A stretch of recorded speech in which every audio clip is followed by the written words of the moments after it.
আসসালামু আলাইকুম, কেমন আছেন বন্ধুরা? আজকে অনেক দিন পরে মানে একটু সাগরের দিকে যাইতেছি। আমার বন্ধু মিতা গেল মাছ ধরতে গেছে, আমার ফোন দিছিল, আমি যাই নাই। আমি বলে তুমি যাও, আমি আইতাছি। তো সে গেছে, আমরা দুজন নিয়ে এলাম ওই রসুন ভাই পিছনে। হাই দাও, রসুন ভাই পিছনে। তো আমরা যাইতাছি, এই যে মিতার কাছে দেখি কী মাছ পাওয়া যায়। তো আপনার সাথে থাকবেন, দেখবেন।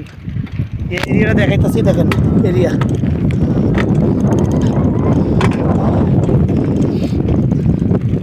দেখেন এরিয়া অনেক বড় এরিয়া, অনেক বড় এরিয়া। যে জায়গায় চলতেছে দেখেন, সাইকেলে কাঁচা রাস্তায় চলতেছি আমরা। দেখা যাক, যাইতেছি। জায়গা হোক না, যে মিটার কাছে যাই, ওই দেখেন, যে দেখেন এইখানে সব পানি এবার উপরে নদী হয়েছে, ওই জায়গায় সাগর, এইখানে পানি আইছে।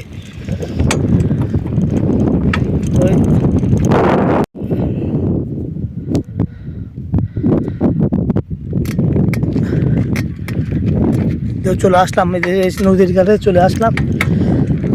চলে আসলাম, দেখেন এই যে নদী, এটা ছোট নদী, আর ওইদিকে বড় আছে। তো আমরা এমন মিথ্যা মাছ ধরতেছে, আর একটা সৌদি মনে মাছ ধরতেছে। তো দেখি তারা কি অবস্থা। দেখেন পানি কত লুকাইছে, পানি এতক্ষণ এরকম ছিল না পানি। আমরা যাইতেছি ডেঞ্জারাস রাস্তা দিয়া, আল্লাহ জানে। ও ও মাই গড, হাঁটে যেতেইব কিছু কারণে। এমনি দেখেন বালু ভিজা বালু, তো যে পানি ওই জায়গায় ওই মাছ ধরে। সৌদি একটা গাড়ি লিয়ে আইছে মাছ ধরার লেগে, আমরা বাঙালি আরও আছে।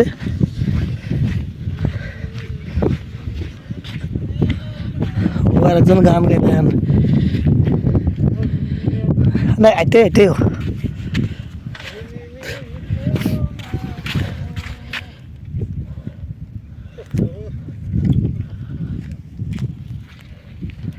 ভাই। তারা কি মাছ ধরছে, কতটুকু ধরছে।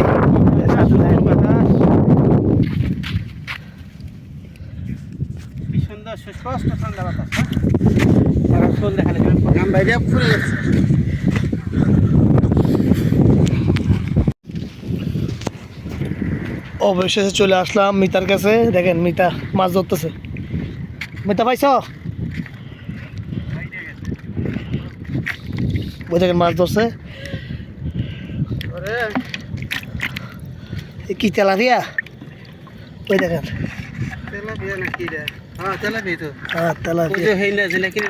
দেখেন মাছ ধরছে মিতা। যে মিতা দেখেন পানির ভিতরে নেমে গেছে অলরেডি নেমে গেছে গা। আটা দো, ওই দিকে আর একটা ভাই মাছ ধরতেছে। দেখেন ভাই মিতা অনেক বড়।